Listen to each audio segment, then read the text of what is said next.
Hello students, this is Jyotsna and welcome to you all on my YouTube channel learn with Jyotsna. स्वागत है आप सभी का एक बार फिर से मेरे यूट्यूब चैनल पर। इसमें आज की क्लास में हम 40 क्वेश्चंस करेंगे जो हिंदी के मोस्ट इम्पॉर्टेंट क्वेश्चंस होंगे।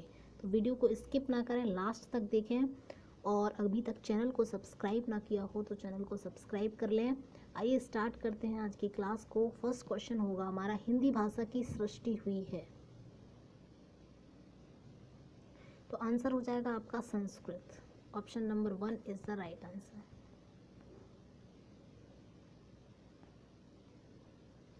नेक्स्ट क्वेश्चन है हमारा, नवा हिंदी सम्मेलन कहाँ हुआ था? नवा विश्व हिंदी सम्मेलन कहाँ हुआ था? तो बताना है आपको। ये गॉटिंग में हुआ था।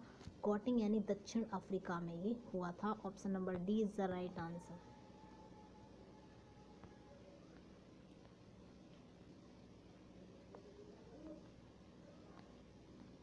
क्वेश्चन नंबर 3 है, निम्नलिखित में से कौन भारोपीय परिवार की भाषा नहीं है?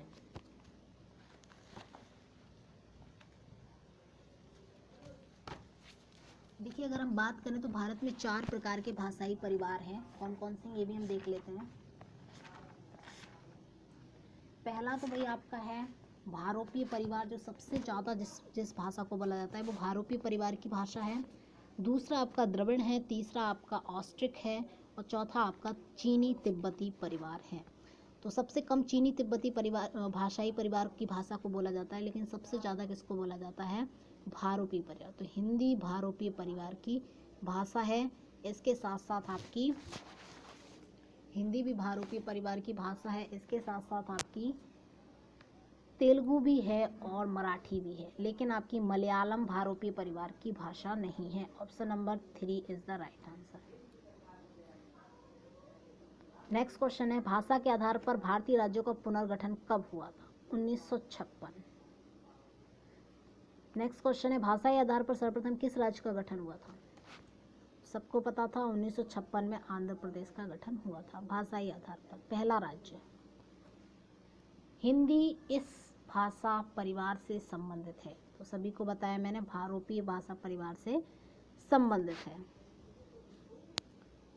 नेक्स्ट क्वेश्चन देखते हैं, हिंदी भाषा का जन्म हुआ है। तो यहाँ पे ऑप्शन में संस्कृत नहीं है। हालांकि क्रम की अगर हम बात करें तो पहले संस्कृत आएगा, फिर पाली प्राकृत आएगा, फिर तीसरे नंबर पे आपका अपभ्रंश आएगा, फिर चौथे नंबर पर हिंदी आएगी। तो यहाँ पे आपका Pali Prakrit is the right answer. Next question देखते हैं, निम्नलिखित में से कौन सी भाषा और बोली हिंदी के अंतर्गत नहीं आती है? तो हिंदी के अंतर्गत नहीं आती है आपकी वैदिक संस्कृत से। ठीक है, सॉरी, आंसर हो जाएगा आपका पाली प्राकृत से। 8th हो गया। 9th क्वेश्चन है आपकी जो तेलुगु है ये हिंदी के अंतर्गत नहीं आती है। 10th नंबर क्वेश्चन है, हिंदी भाषा के विकास को सही क्रम है। मैंने अभी बताया, पाली प्राकृत, अपभ्रंश और हिंदी, इसके पहले आता है Sanskrit. Option number 1 is the right answer. Option number 1 is the right answer. ये आपका सही उत्तर हो जाएगा। नेक्स्ट क्वेश्चन है, हिंदी संविधान के अनुच्छेद 351 का विषय है। तो 343 से लेकर 351 तक हिंदी भाषा राजभाषा की बात की गई है। तो ये हिंदी के विकास के निर्देश देता है 351।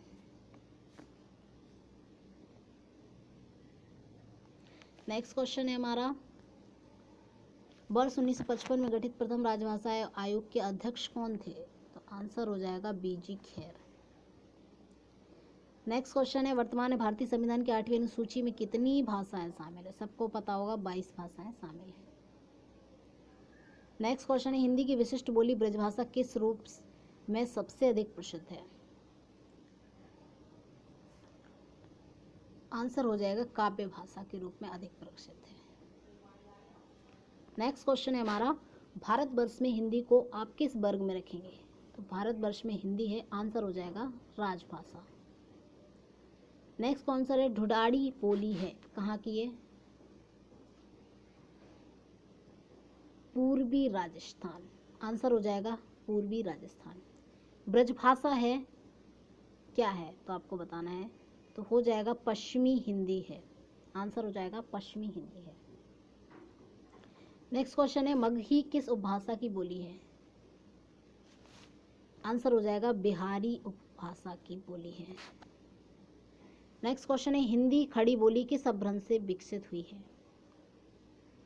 आंसर हो जाएगा सौरसेनी अपभ्रंश से। सौरसेनी अपभ्रंश से। नेक्स्ट क्वेश्चन है, बुलबुली नाम से जानी जाती है, ब्रजबुली नाम से जानी जाती है। आंसर हो जाएगा पुरानी बांग्ला को। 21 क्वेश्चन है, निम्नलिखित में से कौन सी भाषा देवनागरी लिपि में लिखी जाती है? आंसर हो जाएगा मराठी भाषा। नेक्स्ट क्वेश्चन है, 22 क्वेश्चन है हमारा, निम्नलिखित में से कौन सी भाषा संस्कृत भाषा की अपभ्रंश है? आंसर हो जाएगा पाली भाषा। नेक्स्ट क्वेश्चन है हमारा,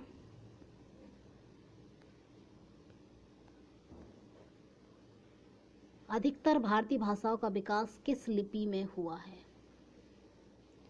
आंसर हो जाएगा ब्राह्मी लिपि में। नेक्स्ट क्वेश्चन है हमारा, हिंदी भाषा किस लिपि में लिखी जाती है? सभी को पता होगा, आंसर हो जाएगा देवनागरी लिपि में।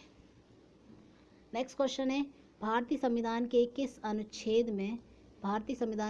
अनुच्छेद में राजभाषा संबंधी प्रावधानों का उल्लेख है? आंसर हो जाएगा 343 से 341 तक। ये सभी अनुच्छेद किससे हैं? राजभाषा से संबंधित हैं। आगे बढ़ते हैं।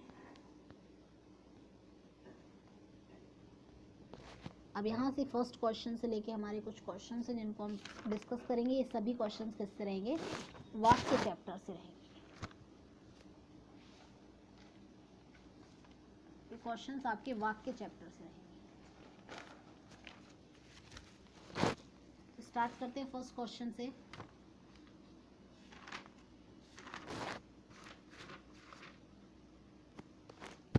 वाक्य के घटक हैं, कौन कौन से हैं? सभी को पता होगा, उद्देश्य और विधि। Option number 1 is the right answer.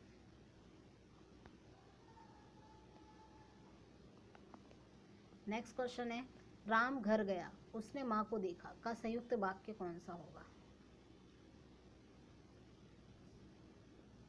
Answer हो जाएगा बी। और लगा है इसमें, इसलिए संयुक्त वाक्य हो जाएगा। दोनों अलग अलग सेंटेंस है, एक दूसरे पर डिपेंड नहीं है, सबका अलग अलग वर्ब है और अपने आप में स्वतंत्र है।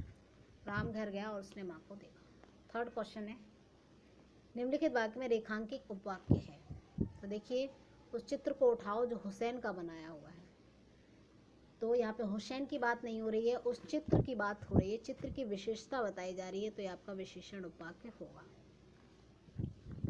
नेक्स्ट क्वेश्चन है, उसने अब अकेले नहीं रहा जाता है।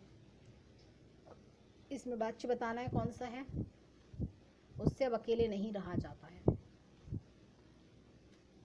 आंसर हो जाएगा भाववाच्य। उससे की बात हो रही, किससे नहीं रहा जाता ये हमें नहीं पता। ना कर्म कर्ता की बात हो रही है तो कर्तृवाच्य नहीं होगा, ना कर्म की बात हो रही है, भाव की बात हो रही है। किससे नहीं रहा जाता क्या है हमें नहीं पता। आंसर हो जाएगा सी, वहाँ जाओ। ये आपका आज्ञावाचक वाक्य है। नेक्स्ट क्वेश्चन है, जब तक वह घर पहुंचा तब तक उसके पिता जा चुके थे। आंसर हो जाएगा मिश्रित वाक्य। ठीक है, मतलब एक वाक्य दूसरे पर डिपेंड है। जब तक वह घर पहुंचा उसके पिता जा चुके थे, तो ये वाक्य दूसरे वाक्य पर डिपेंड है, तो ये मिश्रित वाक्य हो जाएगा। निम्नलिखित में से किस वाक्य में अकर्मक क्रिया है? तो गेहूं पिस रहा है, इसमें आपकी अकर्मक क्रिया हो जाएगी। गेहूं पिस रहा है, इसमें आपकी अकर्मक क्रिया हो जाएगी। नेक्स्ट क्वेश्चन है, आगे बढ़ते हैं। वह अपनी कक्षा का सर्वाधिक प्रतिभाशाली छात्र है। इस वाक्य का बिना अर्थ बदले हुए नकारात्मक में बदले। तो यहाँ पे ये आपका सही हो जाएगा, ऑप्शन नंबर बी। उसके समान उसकी कक्षा में कोई प्रतिभाशाली छात्र नहीं है। Option number C is the right answer. नहीं sorry, option number B is the right answer.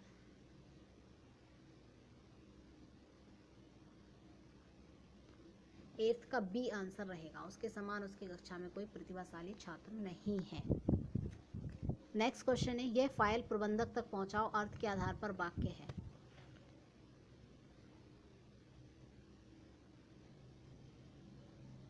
तो ये आपका आज्ञा दे रहा है कि प्रबंधक तक पहुंचाओ, आंसर हो जाएगा डी, आज्ञावाचक। मोहन नहीं आने वाला है, तो आंसर हो जाएगा नकारार्थक वाक्य, नहीं लगा है। नेक्स्ट क्वेश्चन है, किस वाक्य में क्रिया का भाववाच्य प्रयोग है। लड़कियों ने माँ को देखा, उसने फल नहीं खाए। घोड़ा हिनहिनाता है, यह काम तुमसे नहीं संभव है। तो आंसर हो जाएगा आपका, उससे फल नहीं खाए गए। किससे नहीं खाए गए ये हमें नहीं पता, तो 11 का आंसर हो जाएगा बी, किससे नहीं खाएगा, ये भाववाच्य बात हो गई। नेक्स्ट क्वेश्चन है 12th, निम्नलिखित में से भाववाच्य